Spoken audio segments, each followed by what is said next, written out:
he establishes the order.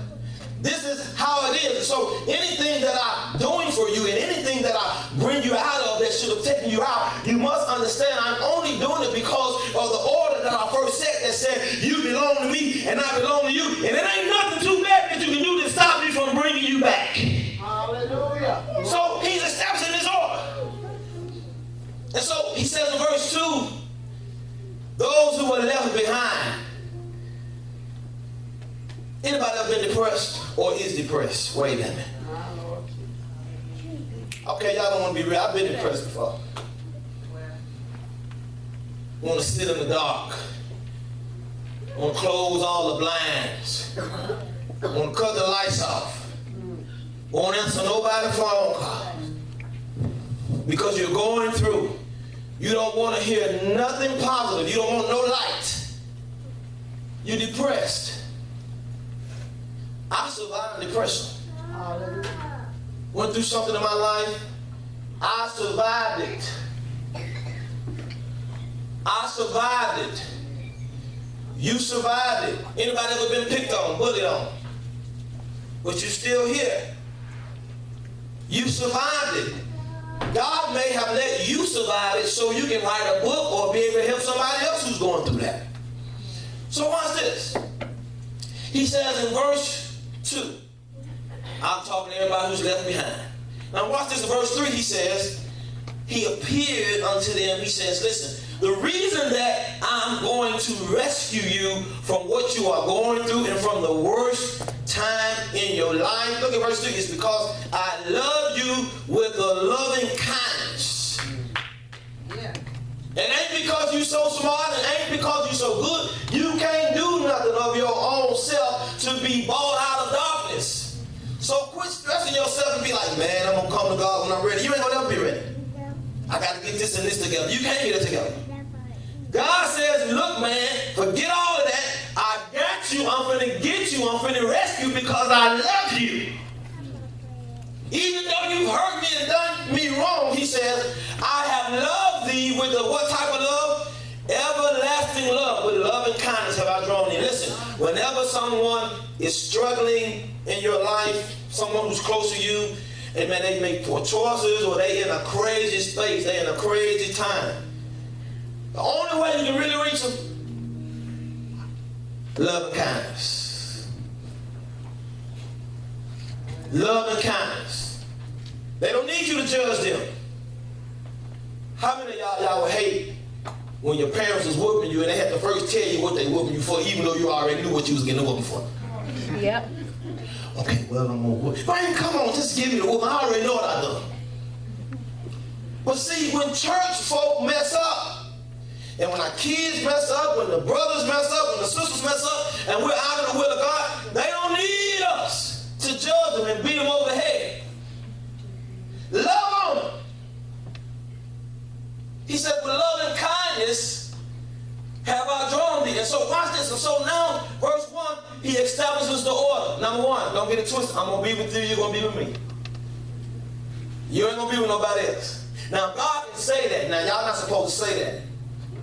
Don't get in that attitude of you. If you ain't with me, you ain't going to be with nobody else, because there's folks who are blowing their brains out. They're killing their lover who leaves them, and then they're killing themselves. Aren't y'all seeing that on the news? Yes. So God is the only one who can say, I'm going to be with you forever. Us, if she leave or he'll leave, let him go. Because guarantee you, if you were good to them and good for them, and they make the wrong move and leave you, they're going to be looking real crazy when you bounce back. I gave y'all that one for free. No music. So watch this. So now I'm just walking the scripture with you so you can really understand it. He says, now I've established that the order. Number 2, I've established that the only reason that you survived because you found grace, amen, because you found favor, because, amen, you found understanding, amen, you understood, amen, that while you were out there going through, amen, while you, amen, made a choice and the devil swept you away from God, amen, you were still able to pray. Have you ever been out there in a bad place and you prayed? See, I see the street folks. The reason I like preaching to the street folks, because even watch they smoking weed and even while they drinking. Some of them dudes be praying, man. That's right. Because most of them have grown up in church anyway. Yep. Yep. That's it. And so they smoking a blunt. My God. It's hard life for a nigga, God. I love you, man. You're teaching. You're teaching. They want to thank you for protecting me. The dude get to crying while he's smoking. It's serious. No dude who was a backsliding preacher who had ran from God, and he ran into his wilderness, but he knew the word. And while they would be snorting cocaine and rolling blunts in the car, he would tell all the boys, hey man, turn to AM 990. I need to listen to Jerry Falwell. I need to listen to Billy Graham. And he would just be quoting the word. And all the dudes would get mad at him and say, man, you're going to make us mess our house. But when you are in the wilderness and you have, amen, been taken captive and the devil got you out there, amen, he got a target on your back because God says, I have loved you with an everlasting love. You're not going to have no peace when you get out there. Come on. Yeah. Come on. Come on. Because God says, I love you. Yeah. God is kind of like that dude who always be popping up. You with somebody else. Hey man, I'm sorry, I made a mistake. Can I get you back? God says, I love you with an everlasting love. And so here you go. Let's wrap this up. And so here he goes. He says, I love you. Now I can restore you. Mm-hmm. Verse 4. He says, here is the order. You belong to me. I belong to you. So you can go tell that little dude who's trying to come talk to you while we got problems. Let him go and talk. But you belong to me. I belong to you. I know the devil telling you that the grass is green on the other side and you can come out here and live for the world and you don't have to live for God. But when you finish, you belong to me and I belong to you because before you were formed in the belly, I ordained you. So those of you who are out there living for the devil, you ain't going to have fun after the day. My Lord. Promise, you're going to see my face. Yes, sir. The devil is, those of you who are struggling, 1 foot in the church, 1 foot out. The devil is waving this thing over here and saying, you know what, ain't no fun living for God, but that's a lie. Come on now. Jesus. My best life has come from me living for God and living safe for real. Yes, sir. Hallelujah. Hallelujah. Having a wife instead of a lot of girlfriends. Y'all don't want me to talk like that. Do you? Come on. See? Come on. I had all of that. But I'm living holy now. I'm living for God. So the devil is dangling this thing. We watch so much videos and so much social media that the devil dangling this thing and he pulling all of us. He said, come on with the world. Come on, try to be like everybody else. And so you might go, but God's going to tap you on your shoulder in the middle of the night while you in the club. One of my friends said they was in the club. They couldn't even get high no more. God was dealing with them. Because he says, I love you. He said, now look, you in the wilderness, I left you behind for a reason. You in the wilderness means a dry place, a desert, a place where there is no life, nothing is happening. A place where you're hungry, you're thirsty for something better, but you can't get it. He says, I'll let you find grace even when you went way against my will. You can see I'm giving God something. Because I love you, here's grace. Yes, sir. You mean you're going to give me grace and I know I'm messing up? My Lord. I need to take off the First Baptist on that grace. We'll shout all day on that one. Over there, what's Granddad Church? Mount Allen. We can go over there on grace. He said, you in a dry place, ain't nothing going right for you. You in a place where you feel worthless. This is wilderness. You in a place of confusion. A place of nothing is happening. And God mess around and say, well, here's grace. God, I ain't serving you. I ain't living right. I ain't praying. I ain't reading my word. And you still giving me grace? He says, yeah, because I love you. Verse 4, he says, I love you. Then he goes to verse 4, he says, now again. Look at verse 4, he says, again, I will build thee. Anytime you see the word again, that means God is getting ready to restore you back to an original position or a conditioning where you used to be. Yes. He says, let me prophesy to you. And so, number one, what God does, 7 minutes and I'm done, he prophesies to the church. He prophesies to them, even though that they are going through, amen, that they have gone through the storm, amen, but they are survivors. He says, he sends Jeremiah to prophesy. He says, number one, again, I'm going to restore unto you. You shall be built. Anytime God says shall, that means there's nothing that you can do for it not to happen. It's going to happen. Tell your neighbor it's going to happen. What's going to happen? And so he says, you survived the worst time of your life. I know it broke you down. I know it took you out. I know it messed with your self-esteem. I know it messed with your self-confidence. It may have even wiped your bank account zero. But God says, I'm getting ready to build it. Again, tell your neighbor, I'm getting ready to bounce back. I'm getting ready to bounce back. Ready to bounce back. And so he prophesies first. He says, I'm going to build thee. Some of you have been broken. And you've been letting everything else build you except God. But God says, now that I have you right where I want you, I'm getting ready to build you. You're going to have a nice foundation. I'm going to build your mind. I'm going to build your spirit. He says, I'm going to build thee, and thou shalt be built. Now he's talking about stability. He's talking to the church. He's talking to those of Israel, the pure ones, amen. The ones who originally, amen, were God's chosen ones, amen. And then he says, thou shalt again be adorned with thy tabernacle. Look at verse 5. He says, then you're going to be able to go plant vines upon the mountains. Anytime God tells you that you're going to be able to plant something that's going to reproduce, and not only are you going to plant what is going to be upon the mountains, that means he's getting ready to take you to a high place. I know you survived, you were in the wilderness, but he's getting ready to take you to a high place. He's getting ready to let you experience wealth and success. If that's for you, somebody shout, Lord, do it again. Lord, do it again. I know I'm in the wilderness. But if I let God do it, he going to take me to the mountain, from the valley to the mountain, and then let me get up there and plant something. In other words, he says, I'm going to let you plant something where even the devil can't even reach you in this season, in this particular area. Hallelujah. And so now he says, look here, so now he prophesies unto the church. And then in verse 6 he says, there shall be a day that the watchmen upon the mount, they shall cry, arise ye and let us go up Zion unto the Lord. In other words, he's saying, as I move you up, there are going to be some more strong, seasoned believers who are going to say, come on, we got to go to the house of God.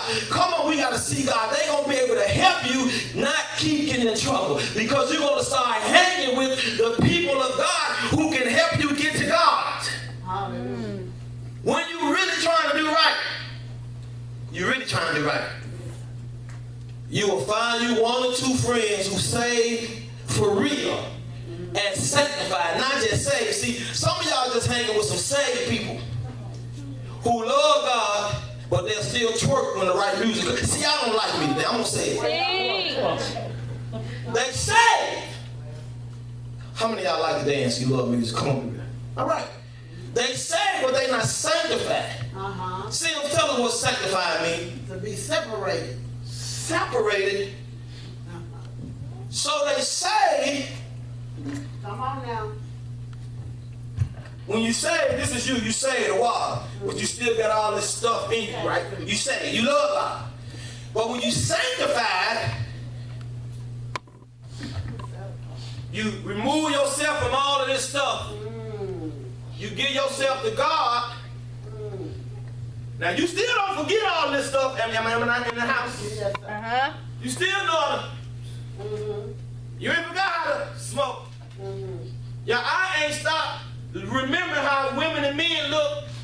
See y'all, I'm gonna talk on this side. See? Come on.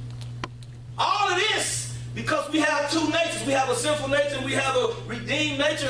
And when this part of us, we still don't forget. Right. I still know how to cuss. Come on now.